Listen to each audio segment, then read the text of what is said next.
Hi children, in this class we shall discuss about the transverse section of or TS of dicot stem. So already we learnt about TS of dicot root and TS of monocot root, and this is about TS of dicot stem.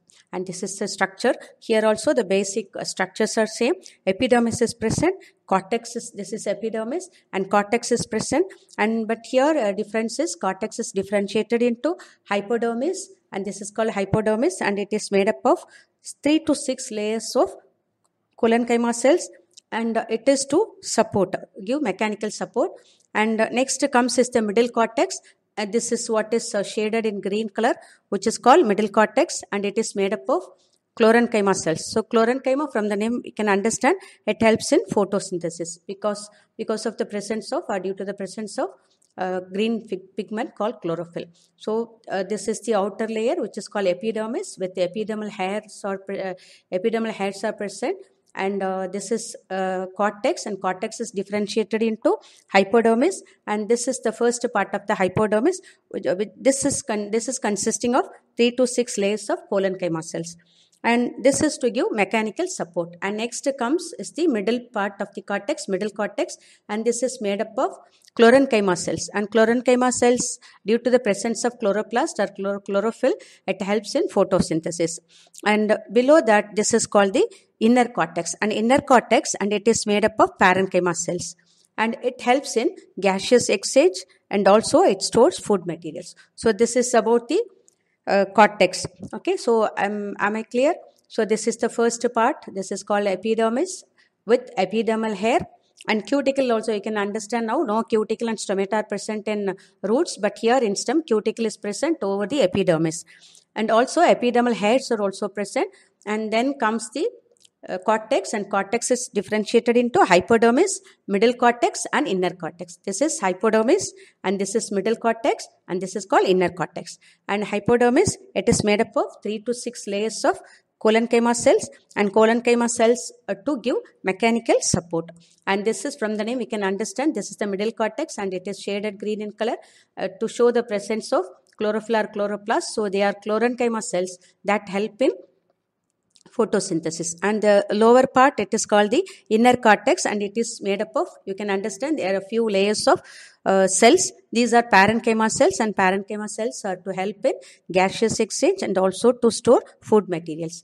And next comes, this is the next structure, which is called the endodermis, and endodermis is the innermost layer of cortex, and we can understand it is made up of a single layer of cells. This is called endodermis, and it is consisting of barrel-shaped cells, and these cells contain starch grains. So it is also called starch sheath. Endodermis made up of single layer of cells, and it is also containing starch grains. So it is called starch sheath.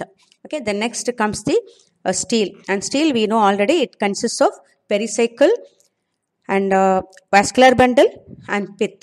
So pericycle, it occurs between vascular bundle and endodermis.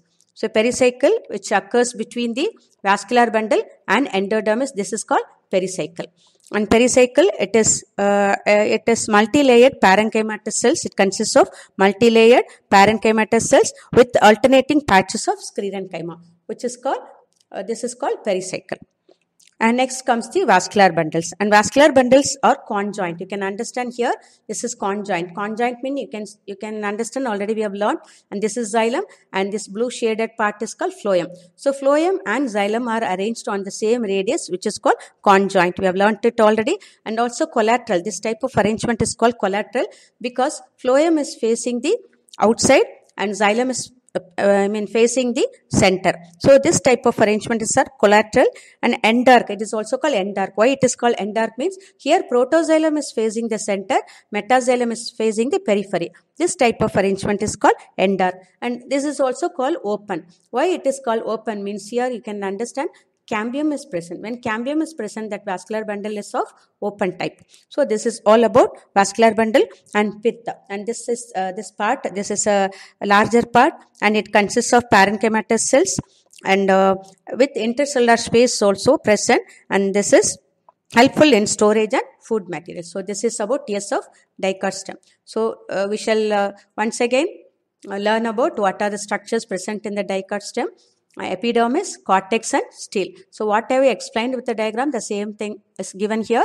So epidermis, it is the outermost layer. It is made up of single layer of parenchyma cells, and its outer wall is covered with cuticle, and it is protective in function. And cortex, as I said, it is divided into three regions. Hypodermis, which consists of 3 to 6 layers of collenchyma cells, and these collenchyma cells give mechanical support. And middle cortex, it is made up of few layers of chlorenchyma cells, and it is involved in photosynthesis due to the presence of chloroplast.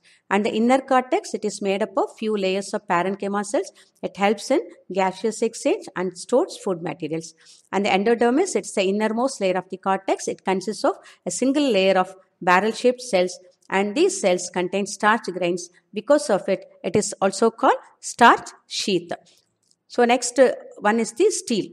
So stele, the central part of the stem, inner to endodermis, is known as stele, and it consists of pericycle, vascular bundle and pith. Pericycle, it occurs between vascular bundle and endodermis. It is multi-layered parenchymatous with alternating patches of sclerenchyma. And vascular bundles, as I said already, it is conjoined. That is, both xylem and phloem are arranged on the same radius. Collateral, that is phloem facing the periphery, xylem facing the center. And end are protoxylem facing the center. And open because cambium is present. They are arranged in the form of a ring around the pith. Then last one is the pith. The large central parenchymatous zone with intercellular space is called pith.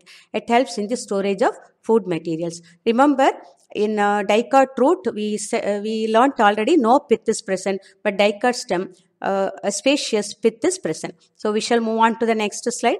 This is about the internal structure, that is TS of monocot stem.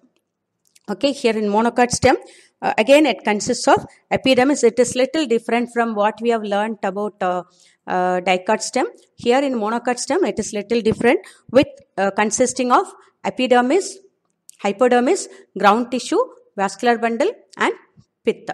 So this is about these structures. So we shall discuss one by one. Epidermis, it is the outermost layer. It is made up of single layer of parenchyma cells. It is covered with thick cuticle. Multicellular hairs are absent, and stomata are also less in number. Next one is the hypodermis. It is made up of few layers of sclerenchyma cells interrupted by chlorenchyma. Sclerenchyma provides mechanical support to plant. Then ground tissue, the entire mass of parenchyma cells next to hypodermis and extending to the center is called ground tissue. It is not differentiated into endodermis, cortex, pericycle and pith. So this is about the structure of the monocot stem. So I am going back to the picture. So it is epidermis. It is different. There are different structures present in the monocot stem. First one, the TS of monocot stem shows the different structures. First one is the epidermis. So it is the outermost layer. It is made up of large single layer of parenchyma cells, and it is covered with thick cuticle also. So this is epidermis, and multicellular hairs are also absent, and stomata are also less in number. Then comes the hypodermis. It is made up of this one. This is made up of a few layers of sclerenchyma cells interrupted by chlorenchyma also. And sclerenchyma provides mechanical support to the plant. And next comes the entire one. Below this is called, below the hypodermis is called ground tissue. The entire mass of parenchyma cells next to hypodermis, the whole thing is called ground tissue. It is not differentiated into endodermis, cortex, pericycle and pith. And next we shall discuss about vascular bundles, and these vascular bundles are skull shaped. You can understand it looks like a skull shaped and scattered in the ground tissue. So the whole of the thing below the hypodermis is called ground tissue, consisting of these vascular bundles scattered, and they appear like a shape of skull. And these vascular bundles are conjoined, collateral, endar and closed. Each vascular bundle is surrounded by a few layers of sclerenchyma cells called bundle sheath. Okay, each vascular bundle is surrounded by bundle sheath. So now we shall discuss about xylem and phloem, how they are arranged. So xylem consists of metaxylem and protoxylem. You can understand the bigger ones and the smaller ones. Smaller ones are the protoxylem and bigger ones are the metaxylem. Xylem vessels are arranged in V or Y shaped. and xylem vessels are arranged in V or Y shape, and in mature vascular bundle, the lowermost protoxylem disintegrates into a cavity which is called as protoxylem lacunae. This one, this mouth-like structure, this is the xylem actually, the lowermost protoxylem which disintegrates to form a cavity. This is called protoxylem lacuna. And phloem consists of this part. Phloem consists of sieve tubes, and also the elements called phloem consists of tube elements and companion cells. Phloem parenchyma and phloem fibers are absent here, and no pith. Pith is not differentiated in monocot stem. So this is all about monocot stem. I am repeating about the xylem and phloem. Xylem consists of metaxylem and protoxylem. Xylem vessels are arranged in V or Y shape. In mature vascular bundle, the lowermost protoxylem disintegrates to form a protoxylem lacuna, and phloem consists of sieve tube elements and companion cells, and phloem parenchyma and phloem fibers are absent, and pith is not differentiated in monocot stem. And thank you.